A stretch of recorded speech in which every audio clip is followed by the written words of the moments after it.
What's up, everybody? Welcome to Talk Wrestling. Very special edition of Talk Wrestling here on NoDQ.com.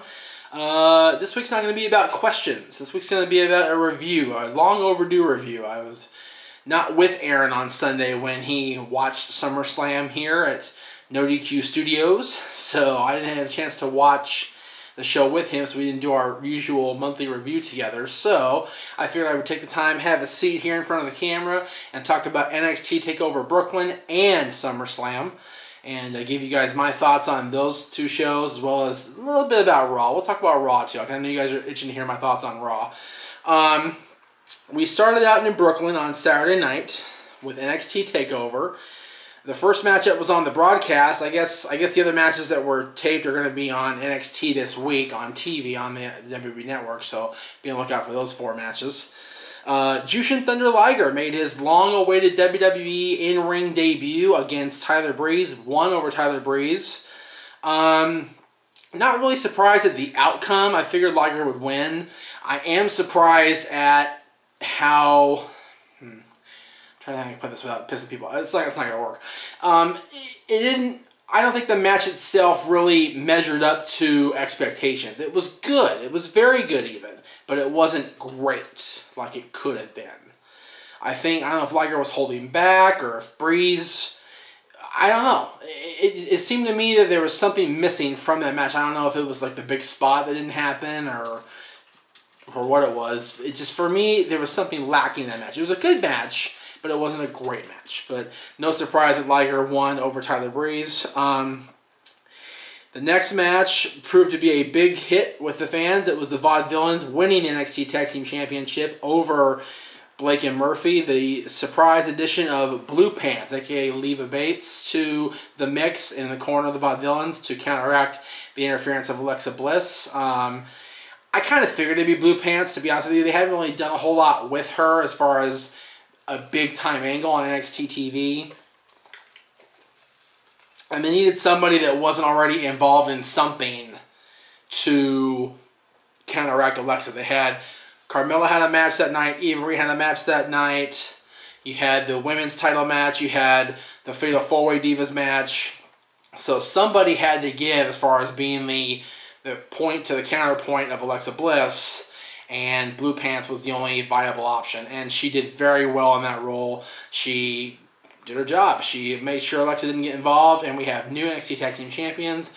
Be cool to see how the Vaudevillains go from here. Whether they'll keep Blue Pants in their corner or whether it was just a one-time, one-shot deal. Let's see. Apollo Crews made his long-awaited debut, the former Uhaa Nation, as he defeated Ty Dillinger, the Perfect 10 guy. Again, no real surprise there. We called that on the prediction show. The fact that Apollo Crews would win his in-ring debut. They can't tout a guy, build him up that much, and have him lose his first outing. That'd be very, very counterproductive, very stupid. I like the potential of Apollo. I like the potential of his character and of his build, and I think he will do very well in NXT. I think he'd do better as a heel, as a bad guy, but we'll see. We'll see how they do with him. So far, so good. He had a good, impressive outing. He had his in-ring TV debut taped back on the 13th, I think it was. So that'll be coming up in the next couple weeks. So we'll see how that goes well on TV compared to how it went to the live crowd. Live crowd usually eats up anything they do there at Full Sail. So we'll see how it plays out. One that kind of took me by surprise, Samoa Joe defeating Baron Corbin by submission. I believe Aaron called the fact that Joe would win this match outright. I called it as a no contest, the fact that neither guy would win. It'd be a big old schmoz in the end. It would lead to more matches down the line, but apparently I was wrong. And it does happen. Not on my show, but it happens on WWE shows. With Samoa Joe. I guess I'm not really that surprised because they're trying to go there with Joe and trying to build him up to be the next big NXT superstar. So it doesn't really surprise me. I was just kind of like, huh, okay. Interesting way to go. good for Joe. We always like Samoa Joe here at the channel. He's been a big help to us. He's been on the show a couple times on the old XMV. He was on. He did a great promo for us as the Ring of Honor World Champion. I'll never forget that as long as I live. First time I interviewed the Ring of Honor Champion in person, so that was always cool. The highlight of the show, no question about that, was Bayley over Sasha Banks for the NXT Women's Championship. Now, this is probably going to piss a lot of people off that I say this, but they're touting this. A lot of people are saying this is the greatest WWE Divas match in history. You guys are forgetting that about a year and a half ago, Natalya and Charlotte had a phenomenal match on Takeover to crown Charlotte the NXT champion. And that match, I think, was even better than Bayley-Sasha. Bayley-Sasha was unbelievably good. It was a tremendous match. But it wasn't, I don't think, as good as Charlotte versus Natalya. That's just my personal choice. That's how I see it. I do see this as the greatest NXT championship match of the night, no question about that. And it was definitely the best match of both shows. I think that Bayley and I think NXT was a greater show than SummerSlam. I'll get more on that later. But I think this match definitely showcased the fact that the NXT women are here to stay. I loved the post-match with the 4 horsewomen. That was so awesome to see those 4 show solidarity over.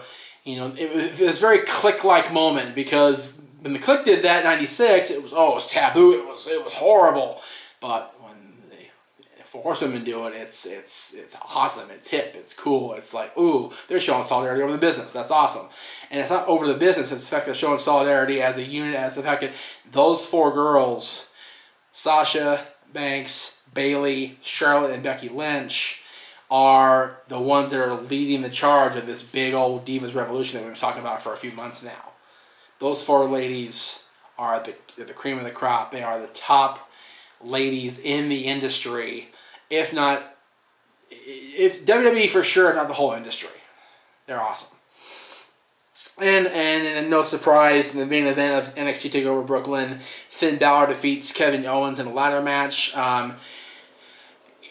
I'm not one to give out praise to Kevin Owens very often, but this guy had a hell of a weekend. He had 3 matches in 3 nights, 2 of which were hard-hitting, ground and pound. You had a ladder match with Finn Balor, who had never been in a ladder match to my knowledge, and he pulled it off very well. Great match with Finn Balor retaining the championship. But the next night, Kevin Owens goes in against Cesaro, who is pound for pound the strongest guy in the company, if not the business, and won. Kevin Owens won that match. It was awesome to see Kevin.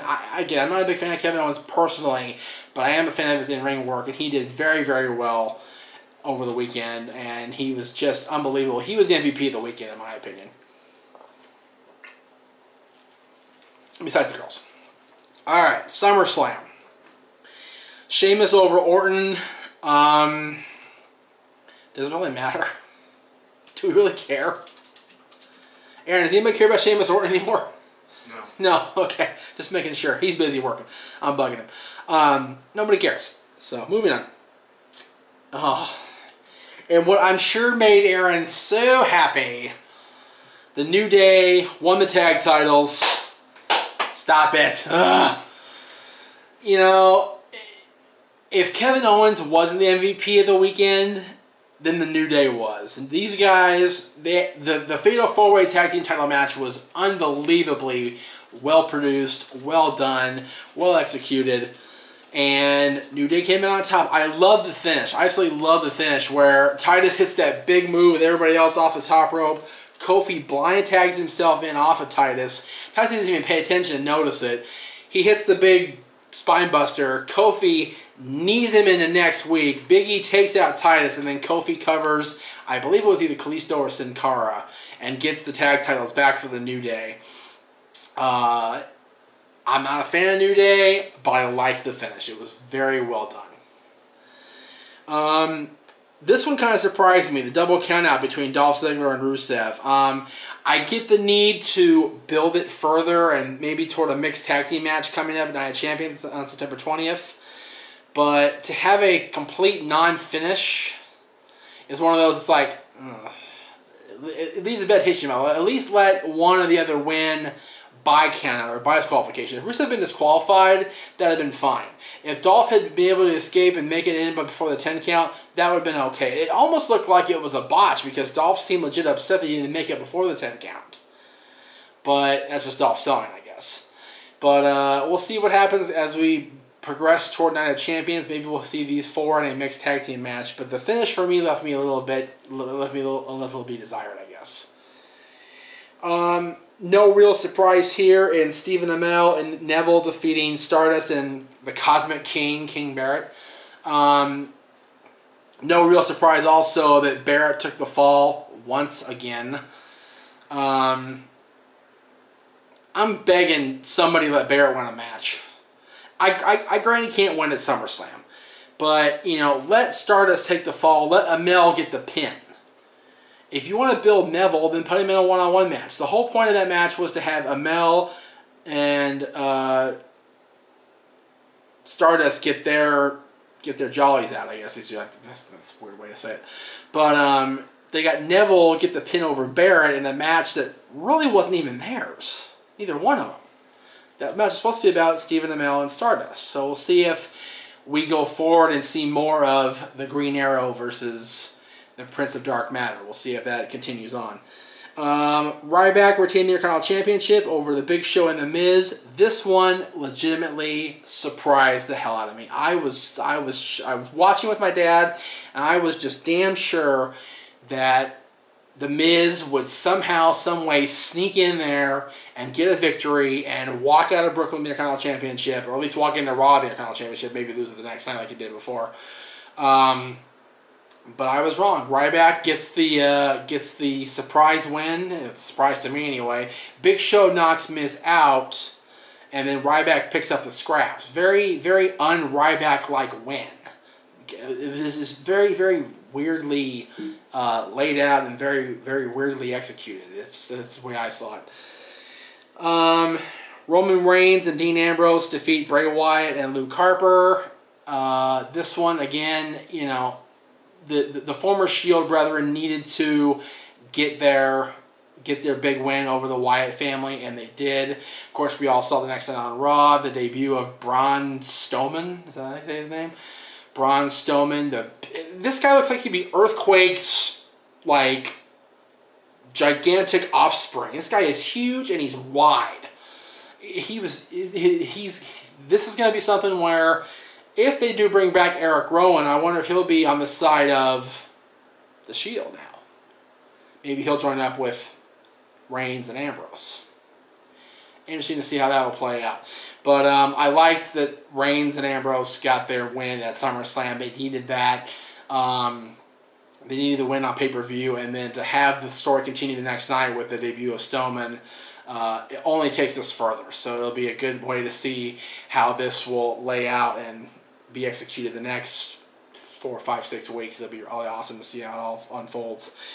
In what was arguably the second worst finish of the night, Seth Rollins becomes U.S. champion, retains the WWE Championship over John Cena, thanks to Jon Stewart. Like, okay, I told Aaron right after this match that I want to nominate Jon Stewart this year for a No DQ award. And I'm gonna make a plaque. I'm gonna present it to him. It's gonna be for the worst celebrity involvement in recent history. He wasn't funny at all either night, either Sunday or Monday. And his run-in finish was awful. Just awful. He stood there and looked like a deer in the headlights the entire time he had the chair in his hand, until he got that sneer on his face and rammed the chair into Cena's gut and then threw it down for Seth to use for the pedigree. Like, what the hell are you doing, Jon Stewart? You look terrible. And, you know, I'm not want to talk about shaving. I look like shit too. But, dude, you're going to be the host of SummerSlam. Shave that shit. You look old with your white ass beard. Saying. All right. What else? The Divas match. Not surprised that PCB won.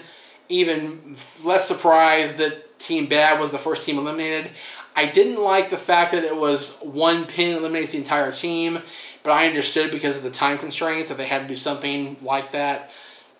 I would like to see a one pin at a time elimination match, like Survivor Series type match between the three teams.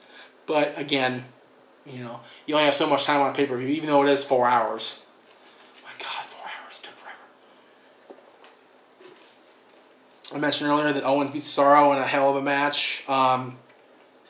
One of the best matches of the night. These guys just went at it back and forth, tooth and nail. Cesaro's just so strong. Such a, you know, they call Brock Lesnar the Beast. Cesaro's a beast. I'll tell you that right now. He is strong as an ox, and he proves it every single night. And then you had the main event where The Undertaker tapped, but he didn't tap, and Brock won, but he didn't win, and then he got low blowed, and then he passed out as he flipped The Undertaker off. And it was just so jumbled and discombobulated. It was awful. Just awful, awful, awful. One of the worst finishes I've ever seen on pay-per-view in the history of ever. And that's saying something, because there have been some nasty finishes on pay-per-view. It's just plain disgusting and ridiculous and awful. But that one left me going, facepalm. Straight up, Captain Jean-Luc Picard style facepalm. Just the worst I've ever seen. And I hope they keep these guys apart until WrestleMania or a big pay-per-view again, and let them go in there and have a decisive one-on-one match to end this once and for all. Because if it ends like that, it's ridiculous. As far as Raw goes, I definitely enjoyed Raw more than I did SummerSlam. I enjoyed NXT the most. I always do. NXT is my brand. I love NXT. I was glad to see the Dudley Boys. It was so good to see Bubba and Devon, especially attacking the New Day. That's always my favorite part of the show. The New Day gets rocked. New Day rocked. That's great. 3D through a table for good old Xavier Woods. It'll be cool to see if the Dudleys can regain the WWE tag. They held those championships before, if you recall, when they were the SmackDown tag team titles. And Dudleys were champions back in 2004, I want to say. Maybe 2003, 2004, something like that. It's when they're bad guys with Heyman. I remember that. Anyway. I like seeing Ric Flair come out and kind of dispel Jon Stewart's theory of, well, I had to do it for Ric Flair. Ric Flair was like, no, I was pulling for Cena. I like seeing Ric Flair. The statue angle was freaking awesome with Sting, and ask my dad, I called that when they wheeled that thing to the ring. It looked very reminiscent of when Sting was in WCW and received the two big packages inside the boxes in WCW at Clash of the Champions, and one was Cactus Jack and one was Abdullah the Butcher. So I said to my dad, Sting's in that box. I'll bet you anything in the world Sting is in there. And sure enough, they raised the thing, and there's the franchise. There's the vigilante, the icon, whatever you want to call him. The man called Sting. And now we have, coming up pretty soon, Sting challenging Seth Rollins for the WWE World Heavyweight Championship. That'll be awesome to see. So that's going to do it for this week's episode of Talk Wrestling. Thank you so much for watching. We will see you guys next week with even more.